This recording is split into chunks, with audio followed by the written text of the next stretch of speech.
Hi everyone, welcome to my YouTube channel. My name is Tabitha. Today we're going to talk about investors' behavior. So this information is going to come from a book called The Single Best Investment.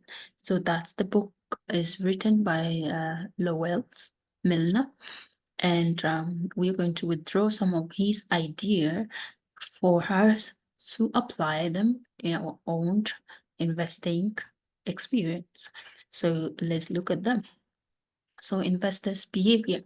So how do investors behave that affect the market or their own investing decision? So what do they make? What mistakes do they make? Or what do they assume investing is all about? So let's look at the agendas of today. And one of them is, why do other investors succeed while others fail? And why do the investors' behavior and then the recommendation, what does the author give us as a solution for us to apply so we become successful investors instead of us being the one losing in the market? So what is it? So we will look at those three items today. I know like sometimes slides can be boring, but if you keep up, you can learn something from this slide more than like a live video where someone is just talking. So you can take notes. So if you're new to this channel, please subscribe for more videos. Now, why do success, what makes successful investors? So in this case, he has really liken it with the vehicle and the nut. So the vehicle is the stock that you have, and the nut is the you is behind the wheel. So if the vehicle crash is on you, who is the one directing the vehicles? Okay, so the vehicle is the stock that you invest in, and you are the wheel, you are the driver. So if you make wrong decision, if you are emotional, and then we end up like losing. So let's see. So most of is that investors are the one that make sound decisions, or maybe they make decision out of fear. They make decision based on their dream, what they worried about. So in the past, it was assumed that the economy and the markets are made up of the rational decision makers. People are fully informed and they can make rational decisions. But in reality, that's not what it is when it comes to stock market, because it's more than things that you cannot control. It's a bigger market. It's other investors' behaviors can affect the market. Your own dream, your own fear, your own emotion that can also affect the market. So, however, this thing is not true. Not all of us we don't make rational behavior. Rather, our emotions and things that we are worried about can really push us to make decisions in a way that might not favor us. So let's see this one. So now in the present, there are researchers, economists, they have made their own conclusion that investors are human filled with hopes, dream, confusion, fear, emotions. So these people sometimes don't make a rational decision based on how they are more informed or what, but their feelings, their hopes, their dream, the confusion they have, the fear mostly constitutes onto what the decision that they make in the stock market. And this decision can favor them, or maybe they cannot favor them. And that's why there is like issue of people losing money in the stock market, others are gaining money in the stock market. What is it that you're not doing right? So can you be the one who is winning? Can you be the one who's winning? So now let's look at this investors' behavior that are outlined here. So the duration is as important as magnitude in this situation. So which means when you are in the market and the time that you take if it's longer, it's better because you can really reduce the risk of panicking and selling your stocks. If it's shorter, you want something quick, and then you could be under the pressure of wanting to just exit, right? So in this case, this affects how you tolerate the fear, how you tolerate the pain of the downtrend. So in this case, we look at the research and we found out that 78% of investors will sell their fund if the market declined by 25% or more. So these are people who don't value the time in the market. They want to time the market. When they are timing the market, they are under pressure. When they see the stocks are going downward, they want to get out. And when they get out, they lose the money. So these are the group that are timing the market. And the one that are, they have time in the market, the one that want to have time in the market, when 20% of these investors will consider buying its stocks if stocks fall by 25% or more. So people who value time in the market, they see downtrend as an opportunity. So this is where they buy more stock. This is where they are looking at the future profit. They're not looking at the profit now, and they are not really worried about getting out even and all this stuff. So the 20% investors will consider buying. Are you of the 78% that will sell and leave and lose your money, or are you of the 20%? So in this case, the author encouraged people to be of the 20%, people who want to value time in the market, not timing the market. So more on the duration is more important, has magnitude, right? Has whatever you can make in the market. So here, so more so. So what make it more difficult for us not to tolerate the downtrend? The longer the downtrend persists, the more difficult it will be to buy the lows, right? Because the pain is continuing. People are getting worried. Are they going to lose all their money that they just put in one thing and now it's dropping, right? So the pain, how can you hold on to that pain? So if it's a company that you believe in, and then this is when time in the market is important. So you can stay on that downtrend and ride it until it recovers and go back to its high normal position. So be the one who value time in the market, not the one that time the market, okay? So another behavior that the investors have is that they do not want to experience losses. Why? Because that one come with pain, and the more you can tolerate pain, the more you will have that time in the market and get your profit. But if you cannot bear with the pain that come with the downtrend, and then you feel like, oh, let me get out even to avoid the pain. So more investors, they feel more powerful when they win $1 than losing $1. When they lose $1, it's more painful for them. So they will rather escape, and they don't want to time them. They want to time the market. They were getting in to make profit, but now the price is going down. So no, let me get out. When they get out, they lose, and then the pain continue. So they do not like to lose money. Nobody want to experience the pain of losing money. So what do? What does the author suggest? That have a long-term goal, have a long-term strategy, and value the time in the market. Do not time the market. People lost aversion, the one that have, they value upside not the downside, the greater price. They want it to keep going up. So if it's not keeping going up, if it's not going up and it's going the other way around, we have to find the way to escape, the way to get out. And when we do that, we lose money. So most people have difficulties taking loss and are more risk averse. So they will say 10,000.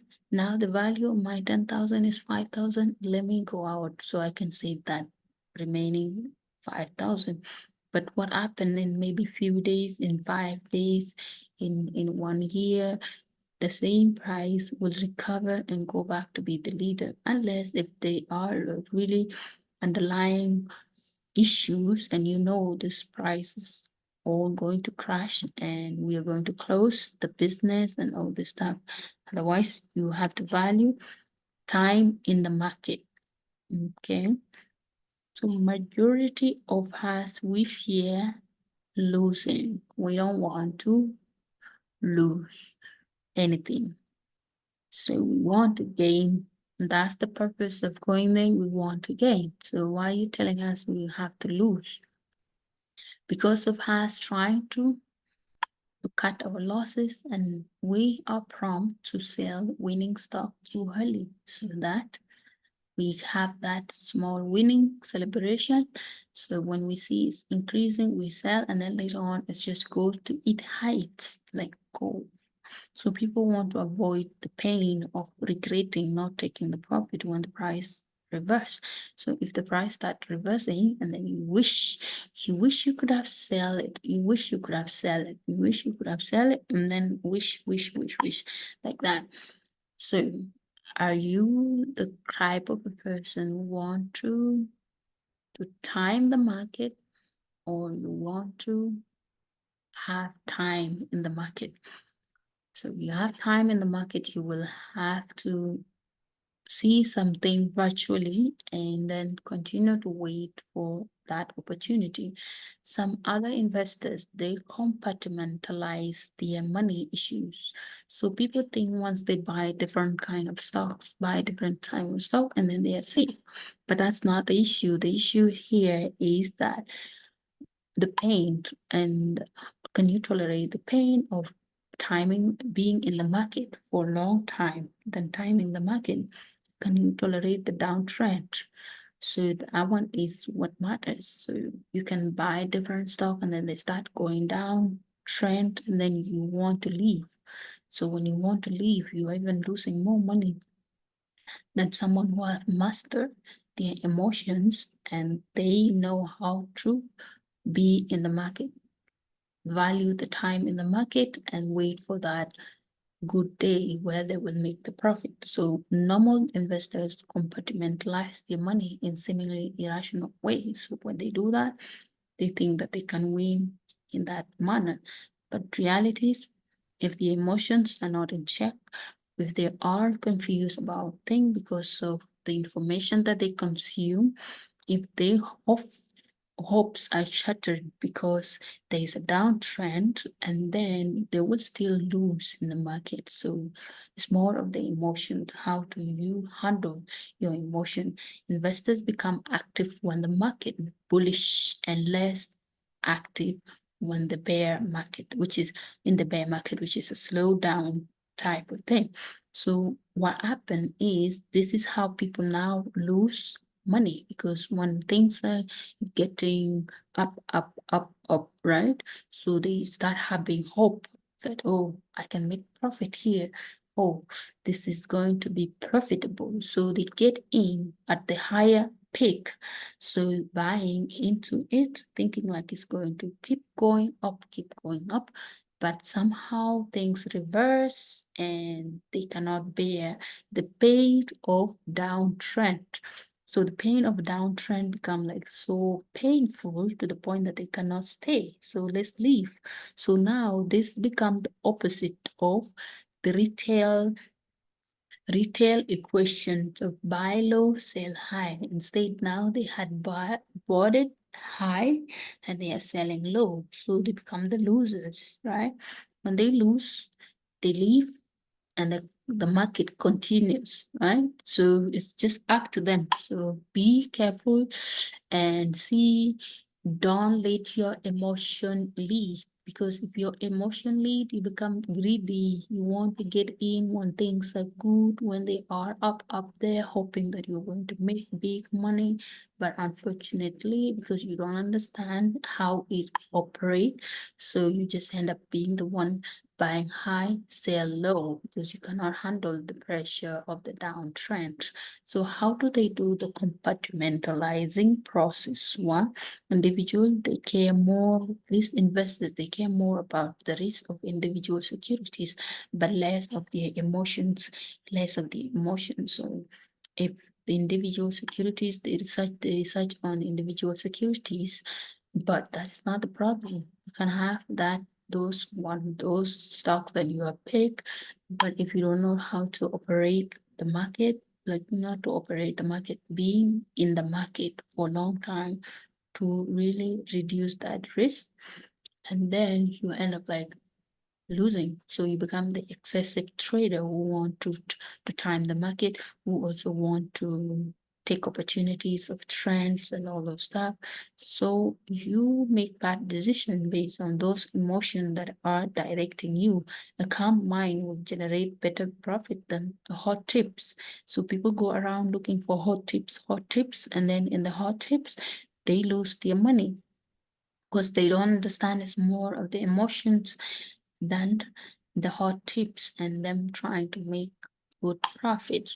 So let's look at that. Are you of the hot tips and wanting to make profit as quick as possible so you can go and buy things and show off and see like I make it in life and all this stuff?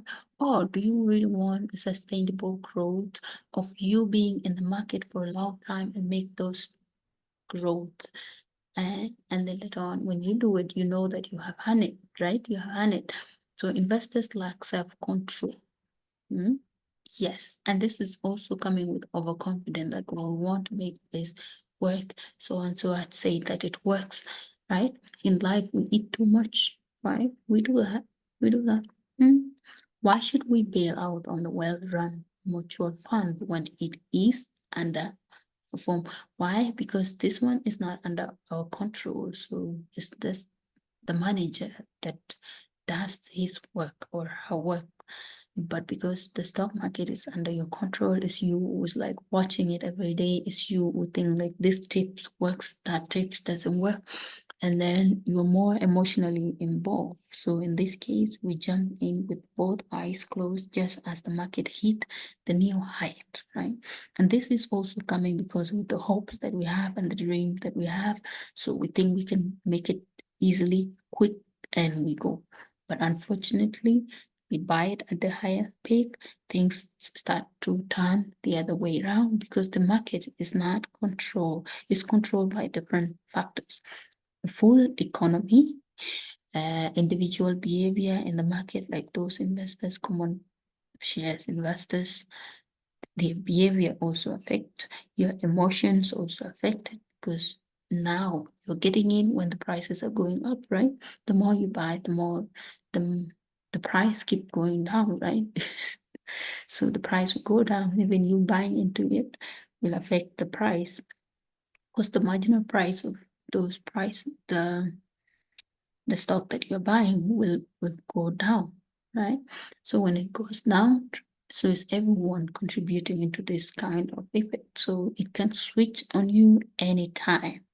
So your problem, what you need to master is your emotions. So if you buy into height, so are you going to persevere being in the low trend too and wait until it's reversed? Because things will also change, right? What happened when you buy into heights, the higher ones, right? So the price will go down at some point because maybe there are similar people who are like you too who want to buy at height. The more they buy, the more the price goes down. So the price goes down. And then now the people who don't want to handle the lower trend will make the price goes up too, because if they start running away and then then the market will correct itself again because now things will go back to normal. So, but if you both run away and then you become the loser and the market recovered later on and you regret not staying in the market for long, so you can make your profit. So the people who benefit in the market are those who value time in the market. They are not people who are coming in to time the market. Okay, we lack self-control most of the time. We just wanted to go do it. So if we could just hold a bit longer or even buy more, it might become the leader again, right? So and that's what happened. We sell too soon or we exit too soon because we were timing the market and it doesn't work to our favor. So we just leave. So that's what it is. We have the self-control. We do not have that self-control. Lack the self-control. We lack the self-control. We act out of our plans, our strategies. We act out of that and we become the victim and we start blaming the market. But the market is going to be always there doing its own things. So why is it hard to hold stocks? Because we always think we are making rational decision by jumping in at the higher spot. We jump in there and when hoping that we are going to make profit soon. And then when we are not making profit, we jumped out again because we think if we do not jump out now, we're going to lose everything, like everything. So let's say part of that. But is that the right decision? We believe in other people's stories, right? Stories, not stone, stories. So we think they are telling us the truth, right? So we buy into that. We don't have our own set defined strategy that you're following it. You are being swayed around by everyone's stories out there.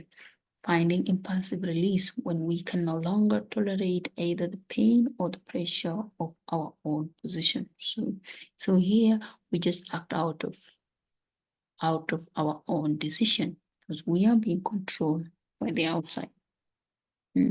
So can you have self-control? Can you have your own strategy? Can you be the one who wanted to be in the market for a long time? As long as you believe in the companies that you invest in. So narcissists play a role. So as an investor behavior, how does this one really play?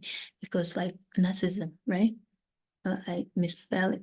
So narcissism, those people who are overconfident about stuff, they're arrogant, they think they know, whatever. So when you're that kind of investor, so the risk averse, right? So your risk averse is very low. So you think you can do it like that, and then you forget your own emotions. So investors buy theories, so you end up being the one buying the theories of others. You believe in that person, you think like they know. Investors acting overconfident, yeah. So if you're overconfident, you fail to understand market is affected by other factors. It might not be all you know, but other investors' behavior, the whole economy, the financial sector, the war, the wealth, right? So all those things affect the thing. If you're only relying on on your confidence alone, and then you become the loser when your emotions kick in. Investors are arrogant toward the market. They do not really respect how the market is does its own thing. It's not on them. So your duty is just to have long-term goal, your time in the market, a good strategy, making research of the companies that you are investing in, all those stuff. You have to do more than just opening up a brokerage account and buy a bunch of stocks. You also have to pay attention to your inner life, your inner feeling, awareness. Why are you doing this? How can you handle your emotions Did it really drive you, or are you the one controlling it? Is it the one controlling you, or are you the one controlling it? This make the market more volatile. If people are not aware of their or control their inner life, it make the market volatile because this investor's emotion, this other investor's emotion, the market, the economy, it all goes up.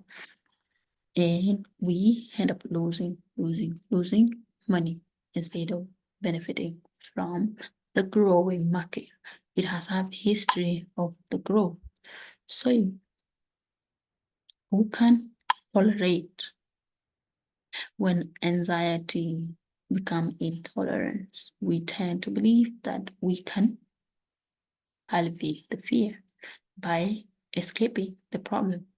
Do you want to escape the problem or solve the problem by staying and making your own profit? Now, let's see some of the things that we have been discussing in this one. So, like, one, how can we make a successful investor? From this book, they recommend that you be the one who value time in the market, not the one that time the market. Have that strategy. Sometimes you even have to do nothing in a volatile market. Don't do anything. Just leave it alone, especially if you trust the strategy and the company that you have invested in, or you have that sensible approach to investing. Yeah, you understand. You understand. You understand. It's not the one that is controlling you, it's you is controlling it. Understand. Who are you? Who you are. The kind of emotion reaction to investing that you experience. Are you the one who want to come make profit and run away when things are bad? Or how do you really want to have it? Right? Be the sensible approach to investing. You have sensible approach to investing. Do nothing in some volatile market because there's nothing you can do. The time in the market is more important here, right? So more on this one. So how do you make influence? What reaction? You understanding what reaction influence your decision making when it comes to investing, right? What reaction? Investors need to learn not only the rules for identifying potential successful investment, right? So that's what people focus on. They want to identify potential successful investment. But how do they handle loss? How do they handle winnings? What happened? Because business is risk. So if it's risk that you're taking, risk taking, can you manage? How do you manage your risks? Because nothing is not risky. Also, they need to ask themselves, how will they feel when buying it? When you buy it, how will you feel? How will you feel when you're holding it? Yes, things are getting bad, but you want to hold it. So how do you feel? Are you going to regret holding it or selling it? How do you feel? It's more of the emotions, the market, the economy, the stock market. So if you can handle your emotion and see how you handle it, and then you become the one who now take the opportunities and profit in the market instead of being the one losing. How do you feel when you are selling a loser? So if you see the stock that you have invested in and there is no change and the price is down, how do you feel when you're selling that loser? You know it's a loser. So can you sell it instead of just holding your money there and losing value? Can you sell it and buy something that is a winner? How will you feel when you're selling a winner, right? So it's more of the emotion connection. So is there any time you have sold on a loss and then buy a winner and then you win back? So it's more of the game. You're understanding what you're doing and why should you do this and why are you doing that? Why are you not doing that? So more on the recommendation that this book is giving, I feel like they make sense. And for people who are growing like us, we can really apply them and see how they benefit us. Any strategy that you use in the stock market must take account of emotionalism of the human mind and heart. You do not just base on the tips, the hot tips, the successful stock that is going to be the leader and all these things. But how do you feel as the individual who are investing in? If you had to lose the whole account today, are you dying? Are you going to commit suicide? So how do you feel? Like, how will you handle that emergence? Emerge with process that inspire faith and confidence in the long-term result. You can win the investment game by actually being an investor. You be the investor. You will succeed by picking longer-term future, making long-term commitment within the structure of your strategy. We are of the long-term people who want to benefit by taking time in the market. Is that your strategy, or do you have the short term trying to make money here and there? Or you can do both. Yeah, you can do both and see which one really work for you. Or you can just do all of them, both, be the short term guy, be the long term guy. You can win the investment game by actually being the investor, right? Taking the long future, making the long-term commitment within the structure of the strategy that you have. This is always founded on reasons and common sense. Like you know what you're doing, why you have put yourself as a real investor. You know the companies that you pick, you know why you're picking them, you know how you handle your emotions, you know what will happen, how do you feel when you're selling the loser, how do you feel when you're selling the winner, what happened if you had to lose everything today, how do you feel? So it's more of the emotions and than the hot tips and the game timing the market. And these reasons and common sense of the long-term commitment have been supported historically with historically evidence that the strategy has performed well in the past. So it's been a long, long one. So thank you for watching and subscribe for more videos.